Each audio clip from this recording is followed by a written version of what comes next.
Most of the time it's the one-off reserve, but they have hit our shop also on reserve as well. But most of the time at the start it was usually done through federal RCMP or federally done, whereas now it's provincially done. So basically the Nova Scotia government came up with this Cannabis Inspection Act or whatever it is. Basically come in without a warrant to do searches and inspections for cannabis, at which point they basically take all cannabis products. Apparently there's been in some cases where they have also taken tobacco products as well as just other random products. All of it, definitely. We hear it from between judges to your average teacher to lawyers to convenience store operators to everybody.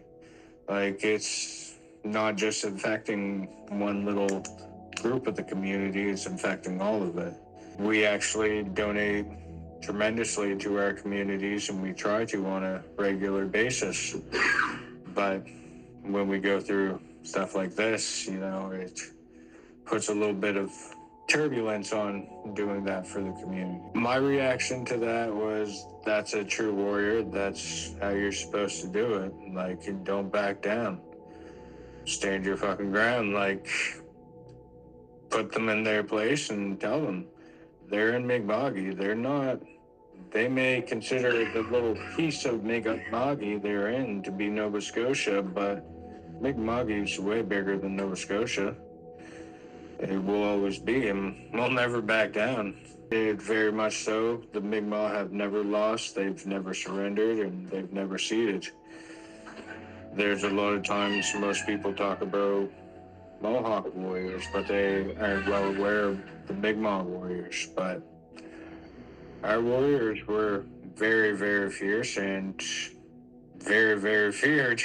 I believe the MRA has been basically allowing for a lot of people who aren't a part of fisheries or who even are, who basically all walks of life, to stand together, not just as we're standing for fisheries, we're standing for cannabis, we're standing for the environment, we're standing for it all. Like, these are our resources, this is our economic right. We're a nation and we're tired of being treated like it's just one thing they're going against us on. They haven't respected us from the beginning. And in reality, like, it's about time they start respecting us in Mi'kmaq and all First Nations across Canada. Well, across the whole world, really, but let's just deal with Canada first. Because our ancestors were warriors and we've never surrendered, we believed we truly should have the right to do all this. And the way our ancestors put it in the treaties, they knew this day would come. They knew they were going to basically try to suppress us on every aspect. So if they could put it down in a way that for the future generations they'd understand and just be able to clearly read, since legalization, even as well as before that, we were in line to be a licensed producer. Like, we've sent in our cannabis to Health Canada, had it tested. Just basically there was a lot of different stuff on that aspect that wasn't feasible for a person trying to survive. Oh, by far. We've learned, well, honestly, I was never one to speak much Mi'kmaq language, but essentially there has been a few different words I've learned over the years. It's brought us all together. It's allowed other people to seek knowledge as well as give it. They'd be basically left behind and suppressed like they have for many, many years. And they talk about reconciliation. But at the same time, they want to reconcile. They also got to move forward with doing stuff properly. That steps with consultation, which they've never consulted the Mi'kmaq on legalization. They've never consulted the Mi'kmaq on the sale of it in the province or anywhere in Canada, as far as I'm aware. But meanwhile, they'll sign different policing agreements where they say they're not going to enforce cannabis and then go back on their word, just like their ancestors. In reality, it's just a fight we're going to have to continue doing. Seek knowledge, share knowledge, try to be kind, try to help any bit you can. Someday, it's not about the money. It's not about having something that somebody needs. It's about being there when they need you. It's about being that hand to help. Like, we're all trying to form it together. We all have our own strengths. Like, say Joe Blow's better at cutting wood. Say this guy's better at fishing.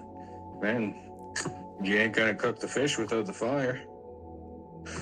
Like, so in reality, you just gotta work as a community. Realize we all put in our efforts. It's a different effort for every job. Some's more physical, some's more knowledge, some's more, but in reality, it all involves some knowledge. It all involves some strength. But if you don't see or you don't incorporate the knowledge and strength another person puts into something, what makes it valued? We just got to basically keep on trying to help each other and trying to help each other succeed at whatever we're doing. Doesn't matter whether it's cannabis, doesn't matter whether it's anything, just keep on fighting and just stand strong. They can try to take down one person, but they can't take down an entire nation, especially if we all stand together. Like, they've tried for many years. They've tried to disband us. They've tried to separate us between reserves, between so much as this chief said, that chief said. Like, it's all Mi'kmaq. We're all Mi'kmaq. We all got to stand together. Even with the other First Nations, it's not just Mi'kmaq. It's Mohawk, it's Maliseet, it's Passamaquoddy, it's all of us. And until Canada realizes they're taking on the entire First Nations and not just Mi'kmaq, it's going to be a fight they're never going to win. But it will be a fight. We'll win on all different fronts because they may beat the Mi'kmaq one day. They're going to lose to this next tribe the next. And we'll just keep on hitting them like that. All across the fucking continent. All across Turtle Island.